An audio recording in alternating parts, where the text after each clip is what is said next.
पंजाब के मुख्तलिफ मैदानी इलाकों में फिर धुंध छा गई। हद निगाह कम होने पर मोटरवे M3 को फैजपुर से जड़ावाला तक बंद कर दिया गया। मोटरवे पुलिस का शहरियों को गैर ज़रूरी सफ़र से गुरेज का मशवरा।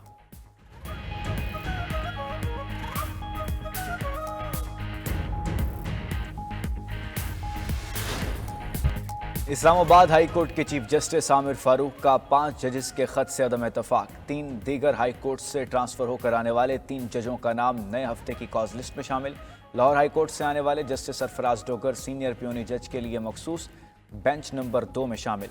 इससे पहले बेंच 2 की सरबराही जस्टिस मोहसिन अख्तर क़यानी कर रहे थे।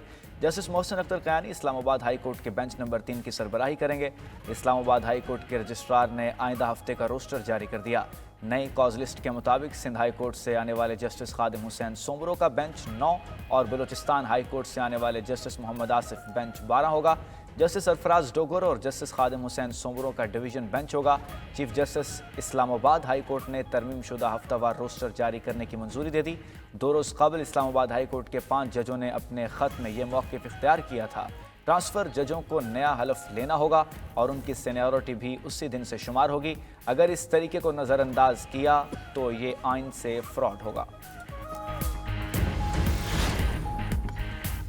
इस्लामाबाद के तीनों बार्स का हाई कोर्ट में जजिस तबादलों के खिलाफ आज हड़ताल का ऐलान। वकला तंजीमों की दूसरी हाई कोर्ट से जजिस के तबादलों की मुखालफत। वकला रहनुमाओं ने कहा तबादले अदलिया में तकसीम और बदनीयती पर मबनी है। पीका एक्ट के जरिए मीडिया को फतह कर लिया गया। इस्लामाबाद हाई कोर्ट को फतह करने की कोशिश की जा रही है। इस्लामाबाद हाई कोर्ट के जजिस के खत के साथ हैं, जहां मीडिया और अदलिया आज़ाद ना हो वो कौमें तबाह हो जाती हैं। हम किसी जज या शख्सियत के साथ नहीं, अदलिया और आइन के साथ खड़े हैं। 3 सीनियर जजेस में से एक को चीफ जस्टिस बनाना होगा। हुकूमत और अपोजिशन आइन और कानून की धज्जियां ना बिखेरें।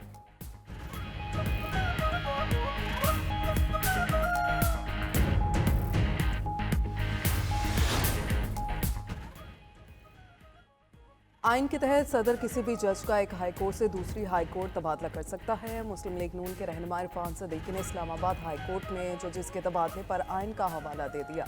ट्वीट में सवाल उठाया कि क्या आर्टिकल 200 आइन पाकिस्तान का हिस्सा नहीं? क्या आला अतिया के तमाम जजेस साहिबान ने आइन पाकिस्तान की पासदारी और तहफ़्फ़ुज़ का हल्फ उठा रखा है? अब इस वाज़े आइन शेख को तरजीह दें या फिर किसी और खत को?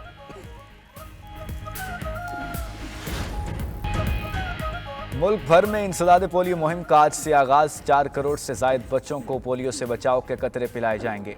इंसदाद पोलियो मुहिम 9 फरवरी तक जारी रहेगी। वज़ीर आज़म ने बच्चों को कतरे पिलाकर साल की पहली कौमी इंसदाद पोलियो मुहिम का इफ्तिताह किया। कहा बाहमी ताउन के ज़रिए पाकिस्तान और अफ़गानिस्तान में पोलियो का खात्मा होगा। पाकिस्तान के करोड़ों बच्चों को पोलियो से महफूज करेंगे। गुज़श्ता साल मुल्क भर में पोलियो के 77 केसेस सामने आए। रवां साल के पहले ही माँ पोलियो का एक केस सामने आ गया। इंसदाद पोलियो के लिए ताउन पर WHO और यूनिसेफ के मशकूर हैं।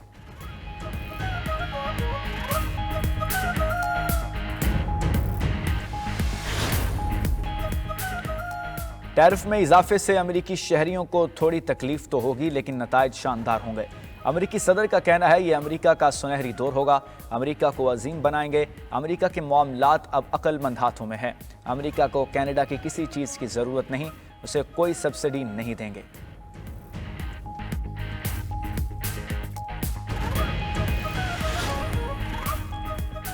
तिजारत और महसूलात की जंग में किसी की फतह नहीं होती। चीन का ट्रंप की नई टैरिफ पॉलिसी पर रद्द-ए-अमल। चीनी वजारत ख़जाना और तिजारत ने कहा ट्रंप का इक़दाम बैनुल-अक़वामी तजारती क़वानीन की संगीन खिलाफ वर्जी है। अमरीकी टैरिफ के इक़दामात का जवाब देंगे। यूरोपीय यूनियन ने टैरिफ को तमाम फरीकों के लिए नुकसानदेह करार दिया। बरतानवी होम सेक्रेटरी यूवेट कोबर ने कहा टैरिफ में इजाफा आलमी तिजारत पर असर डाल सकता है। जनूबी कोरिया के मुताबिक टैरिफ के अपने मुल्क पर असर की निगरानी कर रहे हैं। जापान ने कहा नई ड्यूटी से दुनिया की मईशत पर असर पड़ेगा।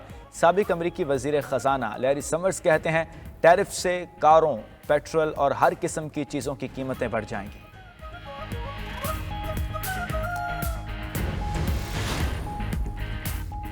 अमरीकी महसूलात नाफिज होने पर कनाडा और मैक्सिको की मईशतों को संगीन नुकसानात का खदशा। मीडिया रिपोर्ट्स के मुताबिक तिजारत दोनों ममालिक की GDP का 70% बनती है।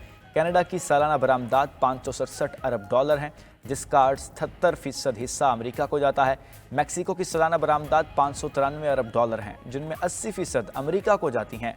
امریکہ ہر سال $3.17 ٹریلین مالیت کی اشیاء اور اجناس درآمد کرتا ہے۔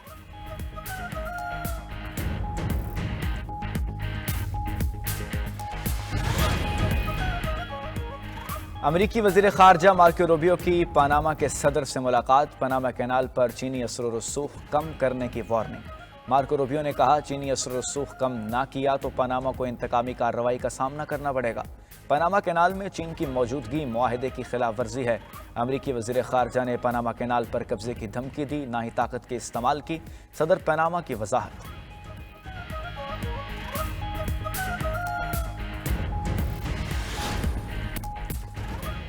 190 ملین پاؤنڈ ملک کی تاریخ کا سب سے بڑا ڈاکہ ہے۔ ہم نے کہا تھا بانی پی ٹی آئی کے ہاتھ کرپشن سے رنگے ہوئے ہیں۔ وزیر اطلاعات عطا تارڑ کا لاہور میں تقریب سے خطاب، کہا پی ٹی آئی کا عوامی مسائل سے کوئی سروکار نہیں تھا، ان لوگوں نے توشہ خانہ سے گھڑیاں چوری کیں۔ پی ٹی آئی اپنے دور میں صرف پیسہ کمانے میں لگی ہوئی تھی۔ وفاقی وزیر رانا تنویر حسین کہتے ہیں جنید اکبر خفقی مٹانے کے لیے فاشسٹ زبان کا استعمال کر رہے ہیں۔ پاکستان بہتری کی طرف گامزن ہے، پی ٹی آئی مثبت سیاست کرے۔ حقائق سامنے آنے پر پی ٹی آئی کا چہرہ عیاں ہے۔ پی ٹی آئی کے زہریلے پروپیگنڈے نے نوجوانوں کو ورغلایا۔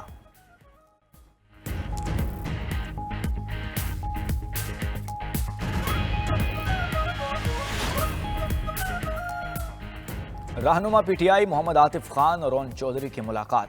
پی ٹی آئی کے سینئر رہنما نے ملاقات کی تصویر پارٹی کے واٹس ایپ گروپ پر شیئر کر دی۔ ذرائع کے مطابق وزیر اعلیٰ خیبر پختونخوا علی امین کنڈا سمیت پارٹی رہنماؤں کی عاطف خان پر تنقید۔ عاطف خان نے کہا خفیہ نہیں، دن کی روشنی میں سب کے سامنے ملاقات ہوئی۔ اسلام آباد کلب میں معمول کے مطابق واک کے لیے گیا تھا، رون چودھری سے آمنا سامنا ہوا تو کسی نے تصویر لی۔ شیخ وقاص اکرم کہتے ہیں پی ٹی آئی ورکرز اور قیادت عاطف خان کی اس ملاقات کو ناپسندیدہ سمجھتی ہے۔ رون چودھری نے ہمارے لیڈر اور ان کی اہلیہ کے خلاف گواہی دی تھی۔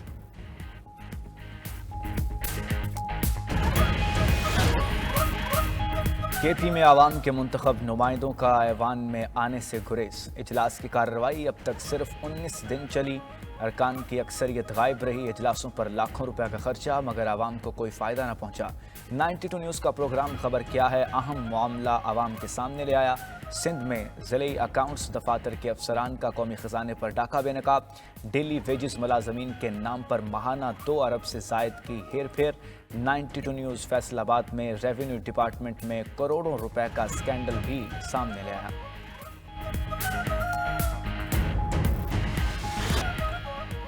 روس کا یوکرینی شہر پولٹاوا میں حملہ، 2 بچوں سمیت 14 افراد ہلاک۔ یوکرینی صدر ولادیمیر زیلنسکی نے کہا کہ روس نے رہائشی عمارت کو نشانہ بنایا۔